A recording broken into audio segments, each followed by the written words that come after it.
It was basically my grandmother's generation that raised the generation that raised us. And I just wanted to show like how great they are, what kind of contributions did they make to society, because they're the ones that really built what we have right now. So going into this, you definitely want to build relationships with the people that you're interviewing before you just try to go in and tell them to admit that they're lonely or that they're suffering from loneliness. You have to build that relationship. So I thought that that was important. With everyone that we interviewed, we had personal relationships with. We visited multiple times and throughout this whole semester. Although there is not one solution to loneliness, there is a way to deal with it, and just expose it and show that although we see the elderly every day living their lives, not all the time they're happy. What happens when they go home? What happens when they lose a spouse? Although it is a stigma, let's address it and be upfront with it. That way you don't really suffer the impacts of it.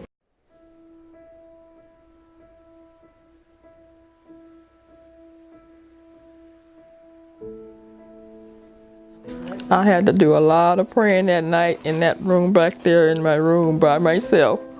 And I had to pray to him to help me because I had those kids and I was scared, and because I always had my husband to, to help with that. And then when he passed, I had it all by myself. Yeah.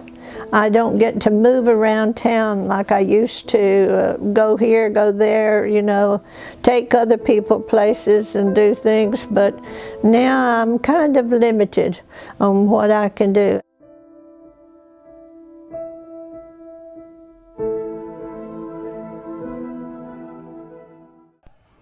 According to the U.S. Census Bureau, there are about 11 million people who are age 65 and older who are living alone. There are some serious risks that come with isolation in seniors, resulting in early mortality, poor physical and mental health, risk of dementia, and high blood pressure. Before the stage of loneliness, there is always a beginning. I've taught around Florida in several different places, always junior high school math. That was my subject, mathematics. I've never been married and I don't have children. At some point in time, I decided I'd kind of like to do something other than classroom teacher. So I went to the ladies' prison out from Ocala, and I got a job as a counselor there. And I did all of the psychological testing and making up the case study for each lady who was in prison. And after that, the next move was to come back to Tallahassee and work in the school, the state office for education in the prison system. And that's kind of been my career. I've been retired now for so many years, I've forgotten how many it's been. I am now 83 years old, and I was married for 42 years, but my husband died in 1995. And I had 5 children. I had 3 girls, 2 boys. I lost one of my sons. Everyone has a different story, and it can be hard to suddenly not be able to partake in the same activities as before. I live here on my own now. It's very lonely to be in a house all by yourself. The only slightest handicap that I feel that I have is my vision. I am not blind to the point of not being able to see at all, but I do have limited vision. And I have a reader that magnifies everything for me, so I can put my paper that I want to read or even write under my magnifier, and it comes up on the screen. So I have something I can write, a business document or a friendly document or whatever. Loneliness can come from different life situations, whether it be the loss of a loved one or having family members living long distance. Feeling lonely, especially when you've had a family and had a husband, and then you're it's like part of you is missing, or you don't have a place anymore. It's like you don't have a purpose anymore.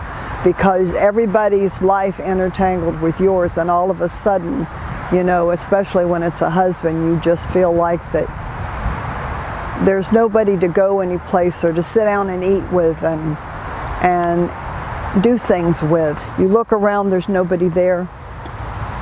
You go sit at the table, you sit at the table, there's nobody there, you know, and so forth. So it is a very lonely feeling, and you just try to fill yourself with other things, but it's just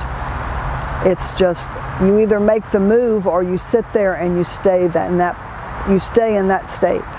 So you have to move forward, or else you would get very depressed. It was hard though, because I was used to being taken care of. My husband, that's what he did for me. He took care of me.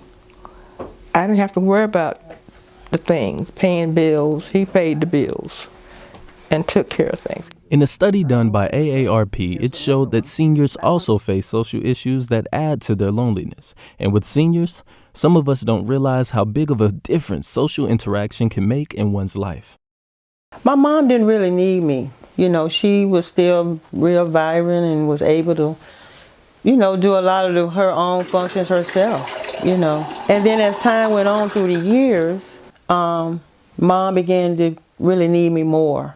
Although it is just a feeling, the mental toll of loneliness can affect others as well as the victim. My mom and I talk just about every day, and we talk about deep things. We talk about feelings, and she will from time to time tell me that she feels like she is the only person who feels like she feels, for one, and as the oldest person in the neighborhood that she's lived in, she's watched different people die. Her best friend passed away a few years ago, and so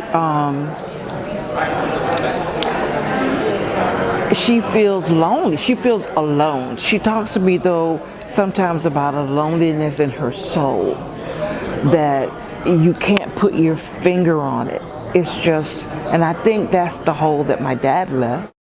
The Florida Blue Foundation granted the Tallahassee Senior Center over $200,000 in funding for the Upslide program. The purpose? Prevention of isolation and depression among the senior population. It's subjective, so if you think you're lonely, then you are. But I think the problem is for people to say it. They think, well, if I'm lonely, that must mean there's something wrong with me. Maybe people don't like me. People don't want to be with me. Maybe I'm awkward. And it seems to carry, well, it definitely carries stigma, but I think people fear that they'll be judged if they say they're lonely. That the question in the person's mind, well, why is that? Why don't people want to be with you? And that's not what it's about at all. And I think the press attention and the research being done will hopefully remove some of that there are external factors that play into it, even though it's a feeling. And for those who have family members who are available to help, one may begin to realize that there's not a one-size-fits-all to the solution. You know, I take her to her doctor's appointments. And we just do things together. Whenever something comes up, we go visiting other relatives, usually on Sunday after church. You know, we'll go visit relatives. We spend a lot of time together. We'll sit here at the house through the week. Some days and just sit all day and watch TV together, you know. And I enjoy it, you know.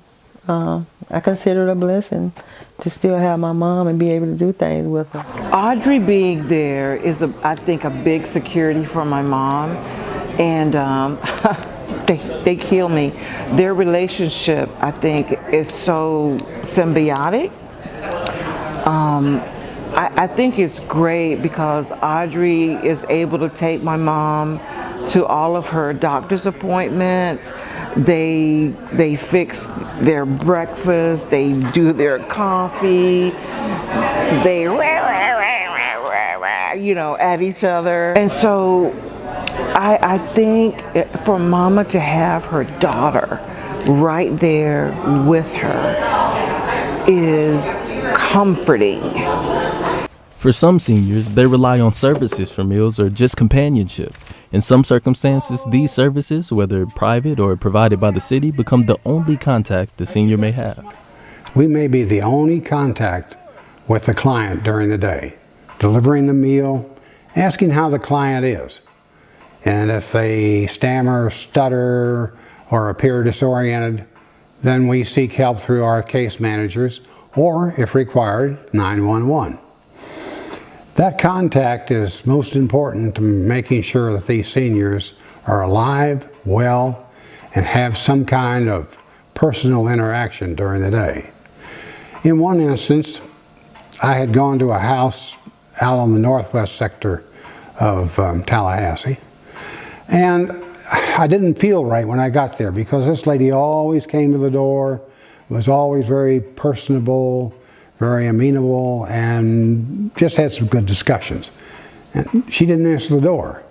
She hadn't called in to say she had a doctor's appointment or anything, so I became concerned.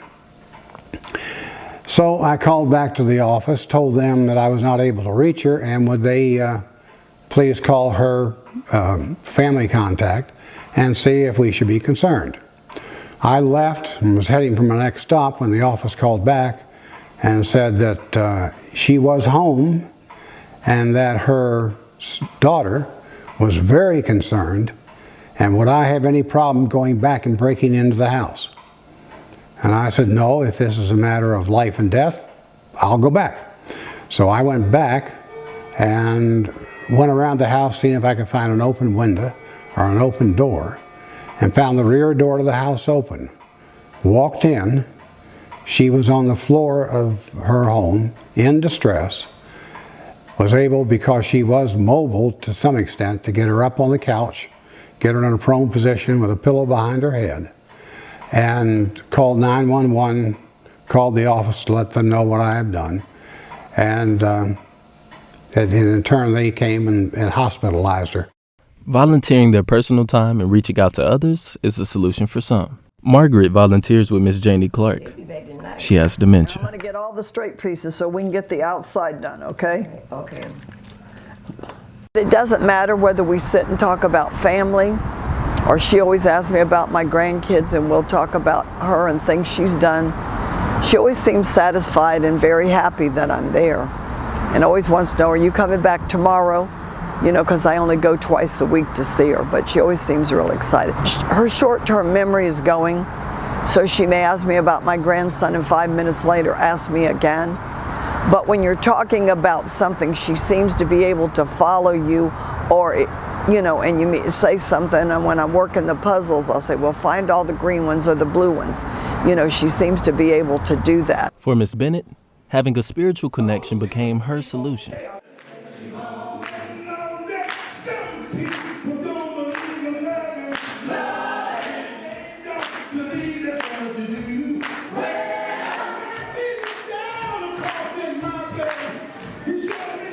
When I got in this church, it was a whole different thing. They just helped me with everything. Different kind of, you know, a spiritual thing. But as they say, God brought me through all of it. Truly a blessing the church was. I can never forget how good they were to me. That's how I see her. She always says, I don't have a gift. What is my gift? My mother's gift is love. My mom loves people, and she gives it away, and like, I don't even understand it. If you're around her, she's gonna love you in some way, shape, form, or fashion. Some seniors may not have their family around, but find ways to stay positive.